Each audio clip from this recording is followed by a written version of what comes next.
It's a waiver wire Wednesday. We're going deep looking at all the positions, quarterback, tight end, wide receiver, running back. So you're good to go for week 8. Before we dig in though, you need to click that subscribe button right now. We're going deeper on the waiver wire than any other channel out there. On top of that, we're doing deep dives on all the trending players. We're going to have a bunch of those today. And then on top of that even, we're going to help you set your lineups. Click that button. Stop missing out. First player we're looking at today, Joe Flacco. And he's got Chase. He's been balling out the last 2 weeks with the Bengals. It's a given that he's one of the top quarterbacks on the waiver wire unless someone got dropped. And of course, you're going with the more stable get right now. But Joe Flacco's got weapons. They're allowing him to push it downfield. He's jiving pretty well with this offense. He's hot right now. If you need a quarterback, this is somebody to look at. Most teams don't need to, but the bottom third is thinking about it. Joe Flacco's in a great situation. 45 pass attempts against the Packers, 47 against Pittsburgh. He's got the weapons there to push it. Good game scripts. Going forward, he's a good play to mess around with, especially if you're the bottom third of your league at quarterback. Oronde Gadsden. He's the top get off the waiver wire this week. He's the guy everybody's looking at. He's in all the waiver wire articles. I think the thing about this is I wouldn't blow too much fab. Remember, he's a tight end, so there could be some volatility. And if you're already good at tight end, the odds of starting a second one or even like flipping and flopping with them, it's not very good. And you may have more value with other positions to mess with your flex, keeping that diversity on your team. Oronde Gadsden, though, if I'm hurting at tight end, I'm dumping it. I am dumping it because he's getting work. He's getting opportunity. 8, 9 targets last 2 games. Minnesota, Tennessee, good receiving profile. Getting work in this offense rather quickly into his career. He's got 3 games with over 5 targets. Everything's marinating very well. He's got a lot of hype. He's got trade value. Dynasty, his stock's through the roof right now. He's a top 10, top 5-ish tight end right now. His value is through the roof. Oronde Gadsden is a player that if you're hurting at tight end, you got to make this move. If you're good at tight end, you may want to kick the tires and see if you can catch him on a deal, but I would not over pursue considering you're already good. Brashard Smith is a lottery ticket running back that's starting to fire a little bit. He's starting to roll a little bit, and it may increase or snowball to more once we get into double-digit weeks, especially past that week 10 bye. Once that happens, we could be going off. We could be doing more. We could be the gadget player here for the Chiefs. The running backs have been playing a little bit better for the Chiefs, but the team's been flowing a lot better. Patrick Mahomes has been hot. Now we're going to have some home games. Patrick Mahomes is leading the charge here, and you got Brashard Smith.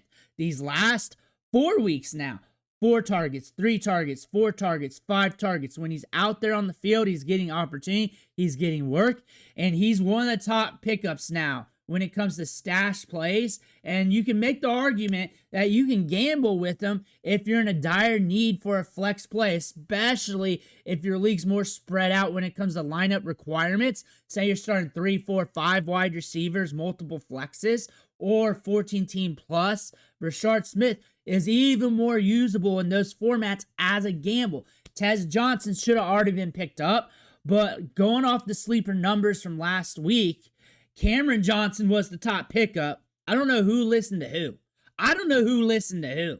Because small school prospect versus this guy who was torching it at Oregon, who was one of the top wide receivers at the Senior Bowl. Very slick route runner. But the thing about this, 9 targets this week, and we're the hot hand. We got the Saints coming up. Mike Evans out. Emeka Boutte should be ramping back up from that injury. He should be getting stronger from that, and he didn't look too bad considering the context. Tez Johnson is the pickup. He was the cheaper pickup last week per the sleeper numbers. Twitter kind of boosted him up a little bit depending on where you're looking at for your content. Tez Johnson, though, got to get him now. Aaron Rodgers. If you're looking for a quarterback, and I'm not looking at the top here, so if Jackson Dart is there, obviously. If somebody got dropped, obviously. But I'm actually trying to look at waiver wire quarterbacks here. He's actually been pretty steady this year. Steady at least getting you to the fairway. And if you're looking for that, you got the revenge game. It's always good to have a storyline in your lineup, especially if you're that hard pressed at quarterback that you have to go Aaron Rodgers. He's for the bottom third of the league. I think the Packers game is going to be interesting. I don't think it's going to create enough flow for him to be pursued over some of the other quarterbacks, but you do have that Colts game coming up in week 9. That would be a matchup I'd look if I'm in a dire need at the quarterback spot. Colston Loveland is a stash play right now for the Bears that is starting to get more work. Cole Kmet is banged up. We're watching his status. Colston Loveland, drafted in the first round. Good ball skills, can separate. Could be getting some big moments here. You got Cincy and Baltimore coming up. Work rates increasing, 67% snap share. Big time receiving threat that they could be using down the line. Kyle Money Guy. And this is just an indicator to me to get my stashes in order at the running back position, because he's now one of the top stashes. We lost Kendre Miller. So if you lost Kendre Miller, maybe you go to Kyle Money Guy. He's a good stash. He got his big performance here against the Saints. You got Baltimore and Cincy coming up. He's going to get work. The thing about him, it's the what if with DeAndre Swift. Like, what if he gets hurt? What if he gets banged up? What if he's missing multiple weeks? The money, the fab will be busting on Kyle Money Guy. So you might as well just stash a back like that, like the Blake Corums of the world, because that Trey Benson fab buster is going to happen somewhere down the line. We got like 7 or more weeks left to go. We got time for more running backs to go down. Kyle Money Guy is one of the hard-pressed backup running backs right now. Now you're looking at the backup, the ancillary wide receivers here for the Texans. Nico Collins, concussion. We're watching that. The hot hand right now is Jalen Noel. That's where the market's going to roll to. The market rolls to the hot hand. That's what I'm noticing here. So you're going to have to pay a little bit more for him. He's a good prospect. He's a good separator. He's twitched up. Christian Kirk's still there, so they're kind of like in a similar role. So there's a risk there. Jayden Higgins, a good rookie but hasn't fired yet. And Xavier Hutchinson, also from Iowa State. They got the Iowa State pipeline here. Is probably your safer option if you don't shoot in on Jalen Noel. That's just something to look at. When it comes to these 3 wide receivers, I'm not hard-pressed to pick one up. And usually in my leagues, I'm good at wide receiver because I went bam, bam, bam, bam, bam down the line after getting my hero RB or 2 and just stacking it up and then getting double-digit round running backs like Javonte Williams and whoever else just playing the market week to week, backfilling. That being said, Jalen Noel will be hard-pressed more on the market between the 3. Then Hutchinson will probably get more looks because he's been getting more opportunities. Jayden Higgins would be more of your upside play. Andy Dalton. He cashed last year in like 3 to 4 games as the starter. He cashed, at least hitting the fairway, like getting right in the middle of the fairway, actually. He gave this team some life last year, pushing it downfield. He can be very aggressive. These older quarterbacks, as backups, tend to just not care and be more aggressive and push it downfield. Like Flacco. You might catch a Flacco experience, like kind of on the low, like the great value version here, considering you got T-Mac, Xavier Legette, Jalen Coker. I look for him to spread the ball around. This could be even a little bit better for T-Mac. We have to see. But if you're hard-pressed, you got Buffalo. That should push the game script or make it ugly. Packers on the road. Maybe he's still out there versus the Saints. I would love that matchup. But still, you got some games where you can mess around with. But he's an actual waiver wire quarterback. But somebody like Jackson Darts is there that got dropped or something else, then obviously you're going to go and take that player over him. Taysom Hill. Taysom Hill is just a gamble. He's just a vibe, honestly. Like, he's going to score or do something somewhere down the line. Like, you can't predict it. You can't project it. When he came back, I did that You Need video. That was pretty much the premise of what I said. The whole video is this. Taysom Hill is just Taysom Hill. He's an anomaly that scores fantasy points randomly on the high end. He scores in multiple different ways. You can't predict it. It's just a vibe. You're either in or you're out, and you either like it or you don't.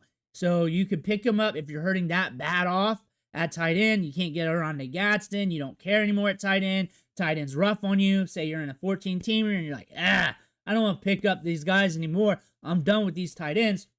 Maybe you roll with Taysom Hill. Maybe you do that. You throw him in. Right now, he's not firing. Right now, he's kind of ramping up. Right now, he's starting to get a little bit more opportunities, but it's just going to come randomly. It's not projectable. He's throwing the ball, running the ball, catching the ball. He's all over the place.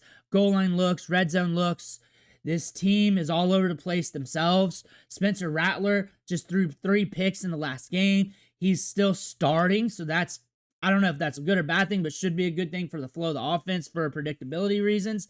And it's just the vibe. It's just the vibe. Tyler Allgeier, probably the top handcuff in the NFL. Like, I could definitely see Bijan going down and him getting all the work and not getting messed with. And then on top of that, if you're dire at flex, you can just throw him in there. And there's like a 1 out of 3 chance that he gets you 10 plus PPR fantasy points. Where the other handcuff running backs don't have those odds to their name. So he is actually a big time handcuff. If I got Bijan Robinson, I got Tyler Allgeier, Kayshon Boutte, back-to-back weeks hitting, and he's going to have a few more. It could be random. Drake May's spreading the ball around. Drake May's on fire. He's getting it to the wide receivers. He's really feeling it right now. He's doing well. We got Cleveland coming up. That should be a good clue, like, hey, maybe you want to stay away because he is volatile.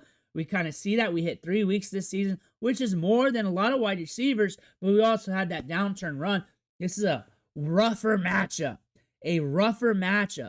But he's getting work. He's getting opportunities. 71% snap rate last week. 6-7 the week before.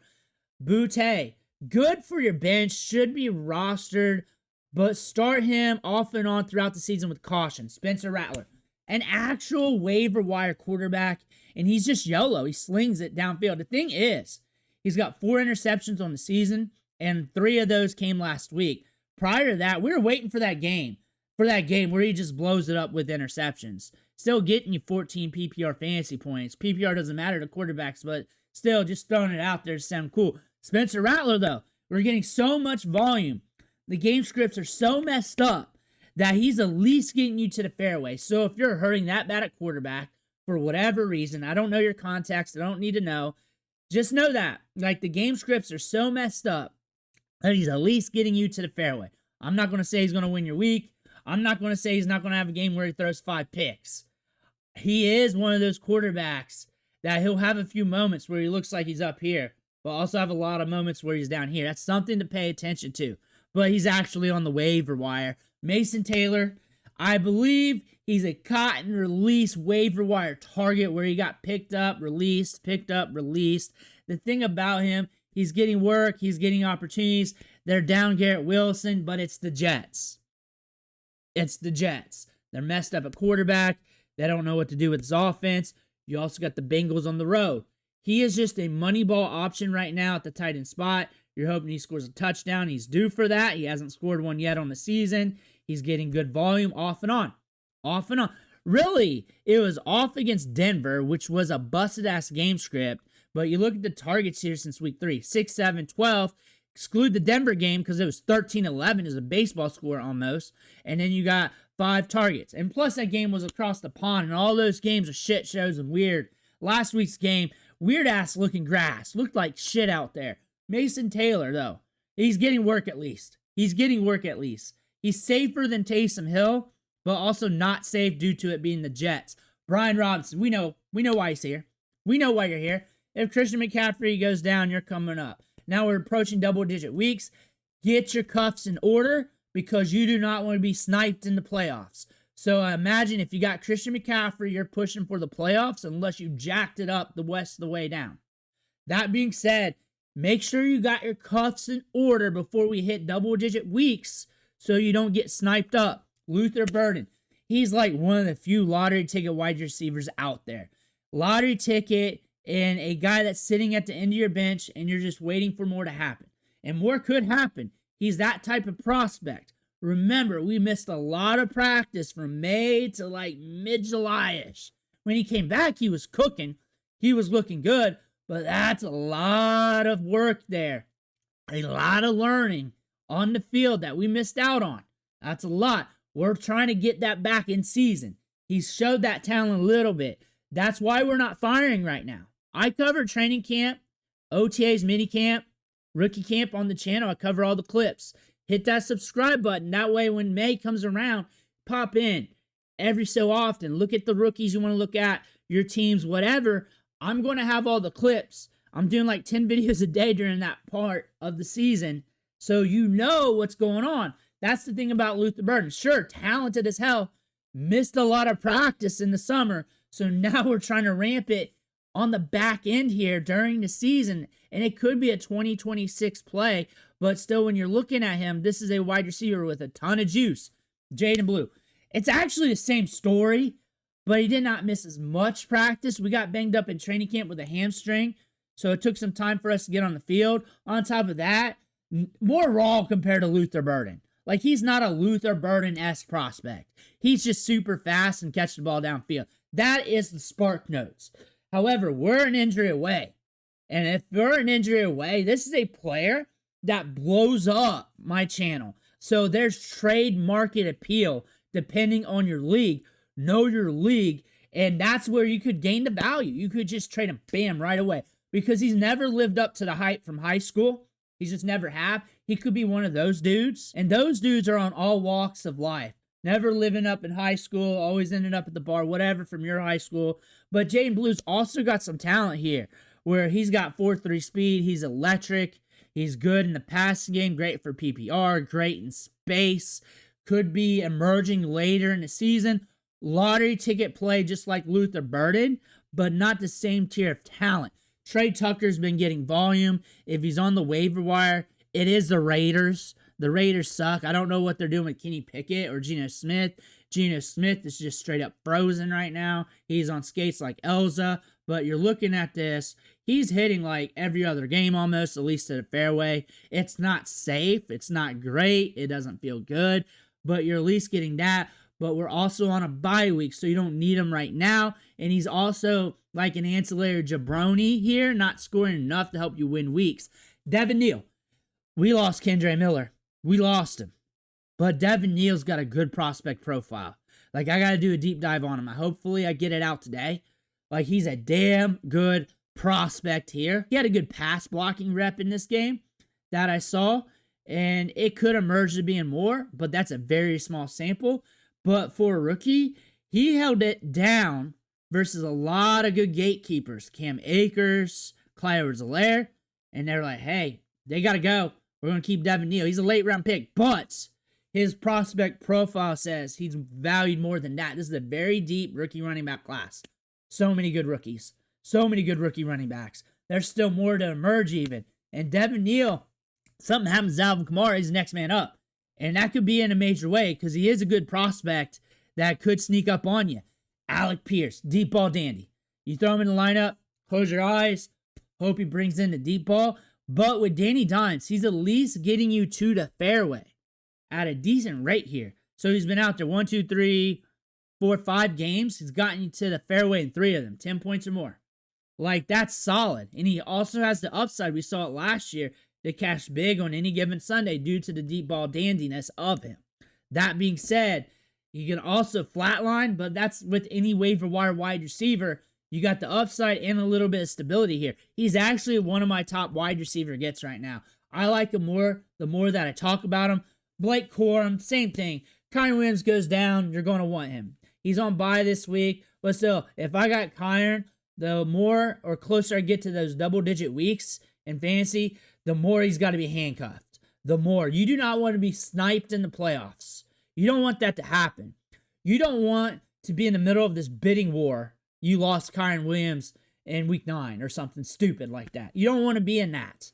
And now you're looking at your rival here with Blake Corum. He's going to be getting all the work. I'm not going to say he's going to be looking 1-for-1 like Kyron Williams, but the market's going to market. And then 2, he's going to get a lot of work. He's going to get a lot of work, and a lot of work is valuable in fantasy football one way or another.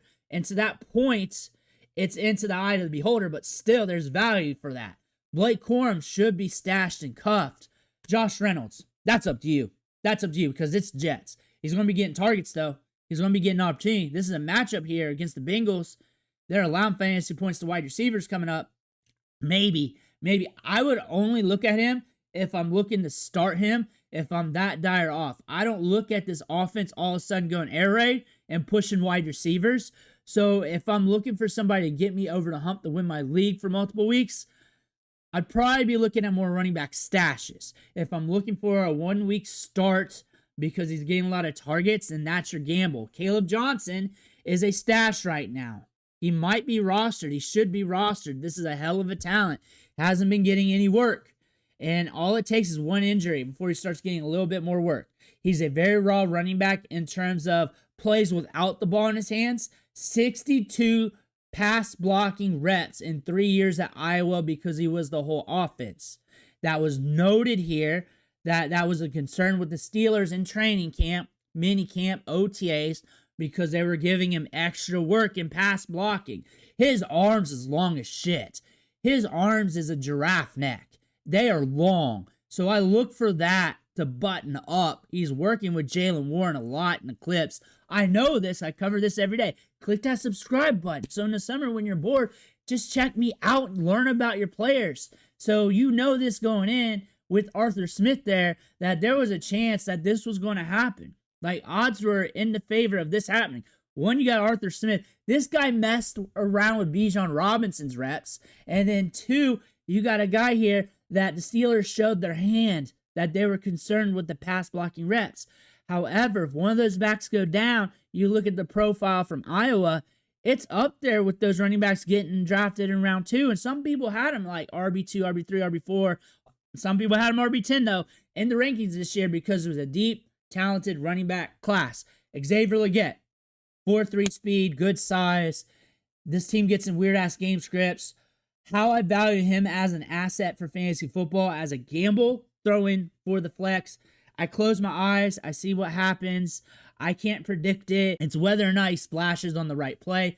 Isaiah Davis. Breece Hall trade rumors are running rampant right now. If that happens, he's the next man up. Touches matter. So even if he doesn't really fire, he could hit to the fairway, being the main squeeze in this offense once out of every 3 games. The Trey Sermon effect is what I'm going to call that. And that holds value in fantasy football. You may not like that, but that holds value in fantasy football. But we also have a good profile from the FCS level at South Dakota State that lends the notion that we could be more than expected. So he's a good stash right now if you want to speculate.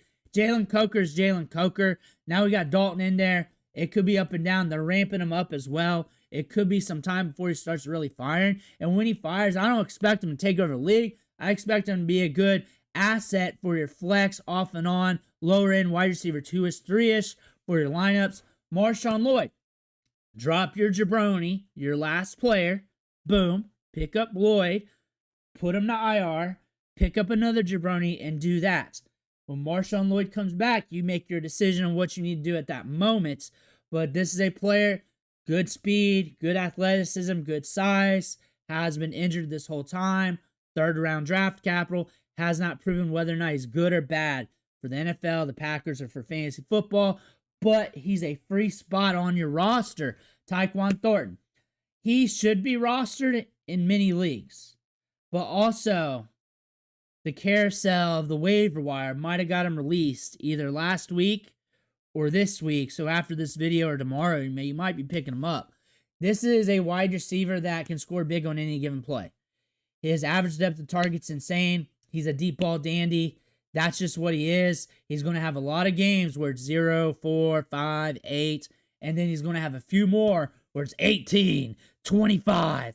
He'll probably have 2 or 3 of those on the season. If you're in dire need of big points, and you know that taking the L is worth the risk with 5 points, Tyquan Thornton could be your dart throw. Basil 2, same thing. Handcuff running back. If Travis Etienne goes down, he's next man up. He'll be getting to work. The fab will be blown all the way. And if you already got him stashed or if you got him cuffed to Etienne, you're going to be okay. If you got your insurance policy taken out. Isaiah Bond. So right now the Browns suck at passing the ball. They can't throw it 5 yards or further. They just can't do it. But the thing is, Shedeur Sanders is going to be out there sooner than later. He's going to push it a little bit more downfield. Isaiah Bond's going to be out there running a lot of routes, and he's going to be getting those opportunities. And I believe he's going to get peppered. And if that happens, he's going to break out a little bit in fantasy football. And this is one of the few lottery tickets that you can hoard, and you got to hold on to them because this could be after the bye week, like week 10 or so before this happens, or it could be this week. It could be. This is how volatile this Browns team is. But that's another way you can play Isaiah Bond going forward. But there we go. That's the waiver wire going into week 8. Who's your pickups in the comments below? I want to hear about that. Make sure you hit that subscribe button on the way out. One thing for watching. Catch you on the next video.